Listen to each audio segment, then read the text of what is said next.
चला तुम्हाला दाखवते न्यू मेक्सिको मधलं सगळ्यात भन्नाट असा टुरिस्ट स्पॉट। नमस्कार, आम्ही आहोत आमच्या रोड ट्रिप वरती आणि आज आहे आमच्या रोड ट्रिपचा डे 2 आणि त्याचाच पार्ट 2। पार्ट 1 मध्ये तुम्ही बघितलं की आम्ही आलो होतो अलामोगोर्डो मधील एका स्पेस म्युझियम मध्ये।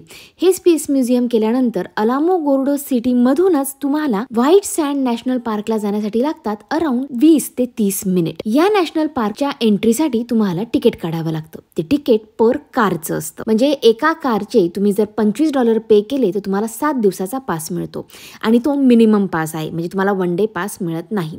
आतमध्ये एंट्री केली की पहिले तर छोटे छोटे वाळवंटाचे आपले ते पांढऱ्या मातीचे माउंटन्स लागतात आणि जसे जसे तुम्ही पुढे जाता तसं तसं ते व्हेजिटेशन सगळं बंद होतं, जी छोटी मोठी झाडं तुम्हाला दिसताय आणि त्यानंतर राहते फक्त पांढरी माती। सगळ्या ठिकाणी छोटे छोटे पिकनिक स्पॉट केलेले आहेत, तुम्ही गाडी पार्क करू शकता। वेगवेगळ्या ठिकाणावरून वेगवेगळा व्ह्यू तुम्हाला बघायला मिळतो। इथे काही बायका साड्या नेसून आल्या होत्या फोटोशूट करण्यासाठी and it was worth it. आम्ही आता पोहोचलो त्या व्हाईट सँड बीचच्या इथे। एका ठिकाणी गाडी पार्क केली, इकडे या इथे गाडी आहे आणि इथे महेश आणि आशा मागे जात आहेत वरती स्लेडिंग करण्यासाठी।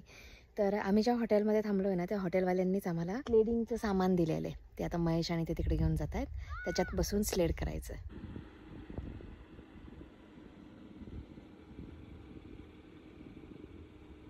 आय डोंट नो हे शब्दांमध्ये कसं सांगायचं, but look at this view.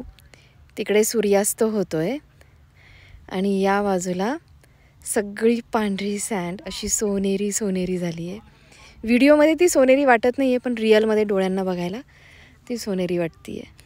It's so beautiful. Imagine अशा बॅकड्रॉपला तुम्ही फोटो व्हिडिओ काढताय, म्हणजे आता मला कळतं की त्या बायका तिकडे त्या बाजूला ना साड्या घालून व्हिडिओ काढत होत्या।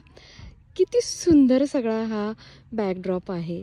इट्स अनबिलिव्हेबल, खूपच सुंदर आहे।